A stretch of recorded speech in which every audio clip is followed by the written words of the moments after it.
আর এই মুহূর্তে যে ব্রেকিং এর দিকে আমাদের নজর রাখতেই হচ্ছে, ঋতব্রত সন্দীপন সাহাকে বহিষ্কার, তৃণমূলের দল বিরোধী কাজের অভিযোগে বহিষ্কার, তৃণমূল বিধায়কদের সইজাল কাণ্ড, তৃণমূল বিধায়কদের সইজাল কাণ্ড আর বিধানসভায় অভিযোগ দায়ের হয়।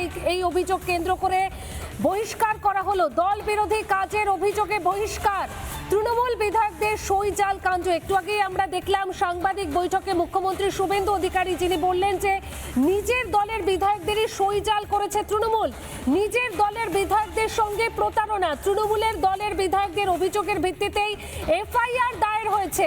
বিজেপি সরকারেরা সই যারা করেছেন সেই সই চোরেরা ছাড় পাবে না। ইতিমধ্যেই যে খবরের দিকে আমাদের নজর রাখতে হচ্ছে, ঋতব্রত সন্দীপন সাহাকে বহিষ্কার করেছে তৃণমূল বিধায়কদের সইজাল কাণ্ড, বিধানসভায় অভিযোগ ঋতব্রত সন্দীপনের। একটু আগেই কিন্তু আমরা দেখালাম যে একদম সাংবাদিক বৈঠকে মুখ্যমন্ত্রী শুভেন্দু অধিকারী তিনি স্পষ্ট করেছেন যে বিধায়কদের, তৃণমূল দলের বিধায়কদের অভিযোগের ভিত্তিতেই এফআইআর দায়ের। একটু আগেই বিষয়টি জানান মুখ্যমন্ত্রী। আর বিধানসভায় অভিযোগ ঋতব্রত সন্দীপনের, সেই অভিযোগের প্রেক্ষিতেই কিন্তু তদন্ত শুরু হয়েছে। মুখ্যমন্ত্রী এটাও স্পষ্ট করেছেন যে যারা সই চুরি করেছেন, সই জাল করেছেন। একটু আগে মুখ্যমন্ত্রী শুভেন্দু অধিকারী ঠিক কি বলেছেন এ প্রসঙ্গে শোনাবো আপনাদের। এখানে দুজন এমএলএ, মাননীয় ঋতব্রত বন্দ্যোপাধ্যায় এবং সন্দীপন সাহা, তারা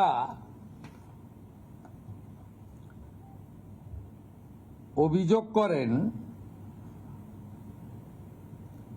বলে দিচ্ছে অভিযোগটা কি। 2 MLAs of AITC submitted a complaint to the Honorable Speaker alleging that no resolution was adopted with regard of selection of LOP on 6/5/2026. They had signed in the meeting resolution book on 19/5/2026. The complaint alleged that the resolution dated 6/5/2026 was manufactured and fabricated. The complaint mentioned that as many as 14 signatures were in block letters. টিএমসির দুজন এমএলএর অভিযোগের ভিত্তিতে স্পিকারের নির্দেশে principal secretary hair street থানায় একটি FIR করেন এবং হোম সেক্রেটারির নির্দেশে আমার অনুমোদনে পুলিশ মন্ত্রী হিসেবে এটাকে সিআইডিতে দিয়ে দেয়। সিআইডি 13 জন এমএলএ কে ইনভেস্টিগেট করে with video photography and signature verification করার জন্য সরকারি লোককে সাথে নিয়ে।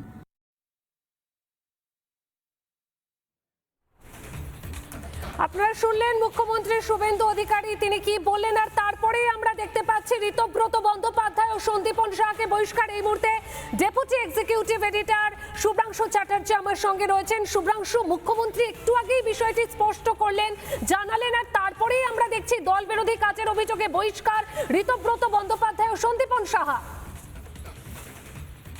দেখো, তৃণমূলের বর্তমান যা পরিস্থিতি, তৃণমূলের ঠক বাসতে গা উজাড় হয়ে যাচ্ছে।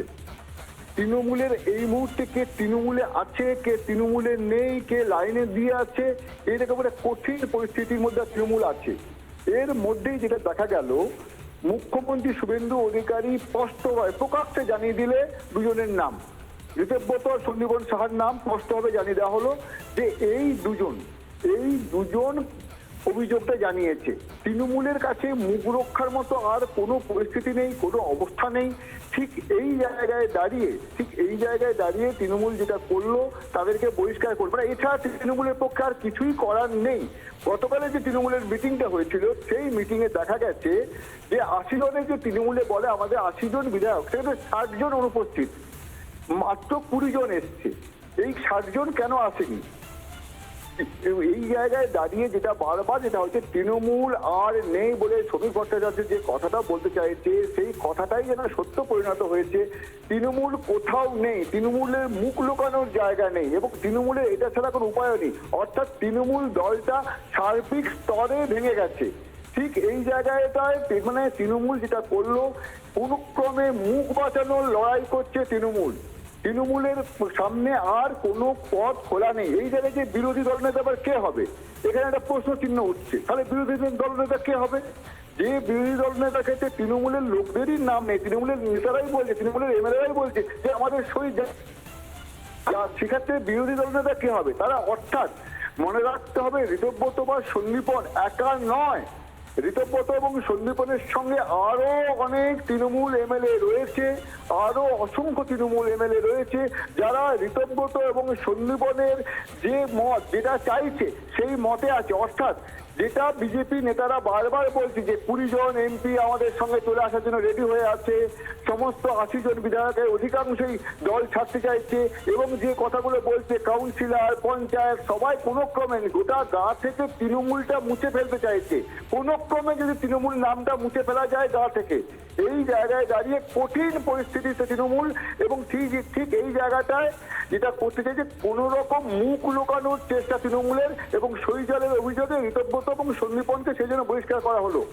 পাল একদমই শুভ্রাংশু, তুমি সঙ্গে থাকো। এই মুহূর্তে একবার চলে যাই অনুপমের কাছে। অনুপম, দল বিরোধী কাজের অভিযোগে বহিষ্কার। মুখ্যমন্ত্রী শুভেন্দু অধিকারী একটু আগে যখন সাংবাদিক বৈঠক করে স্পষ্ট করলেন যে তৃণমূল দলের বিধায়কদের অভিযোগের ভিত্তিতেই এফআইআর দায়ের হয়েছে, আর তারপরেই দেখলাম আমরা এই বহিষ্কার।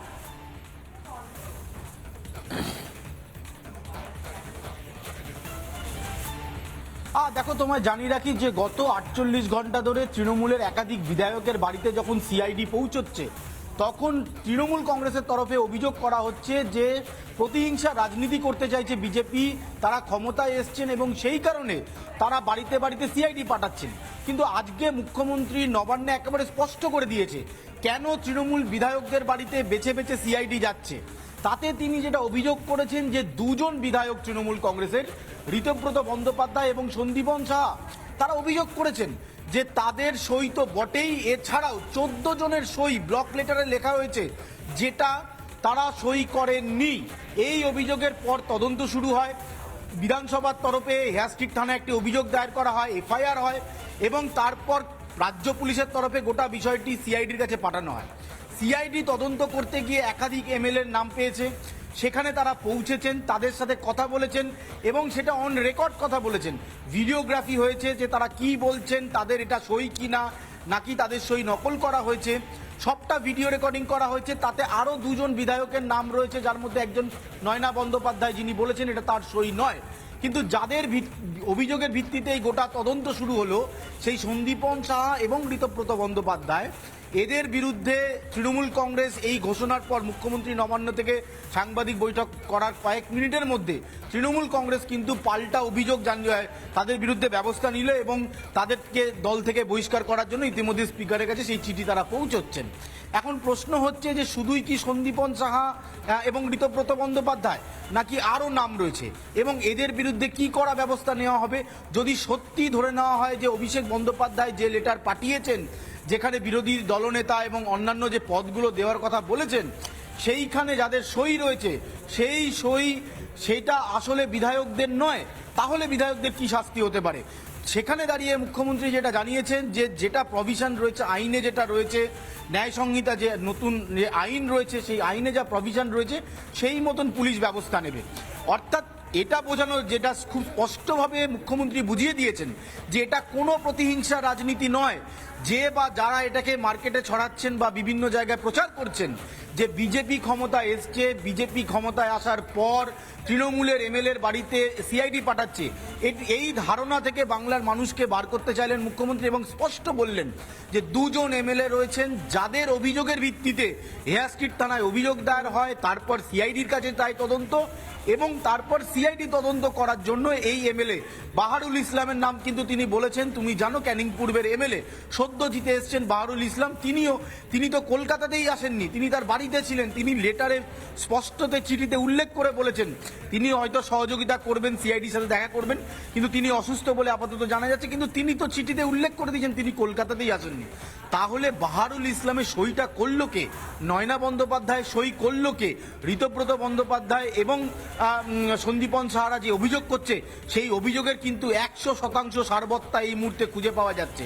স্বাভাবিকভাবে এই মুহূর্তে সিআইডি তদন্ত করছে, আরও যারা বিধায়ক রয়েছেন যাদের সই জাল হয়েছে বলে মনে করা হচ্ছে তাদের সাথে কথা বলা হবে এবং সব কিছু মুখ্যমন্ত্রী কিন্তু স্পষ্ট করে বলেছেন যে সব কিছু যেটা কথা হচ্ছে এমএলএদের সাথে সবটা ভিডিও রেকর্ডিং হচ্ছে, তারা সেখানে কি কনফেস করছে। নানা ধরনের কন্টেন্ট দেখার জন্য লাইক করুন, শেয়ার করুন আমাদের ফেসবুক পেজ, সাবস্ক্রাইব করুন আমাদের ইউটিউব চ্যানেল। পাশাপাশি অন্যান্য ব্রেকিং নিউজের জন্য অবশ্যই চোখ রাখুন রিপাবলিক বাংলায়।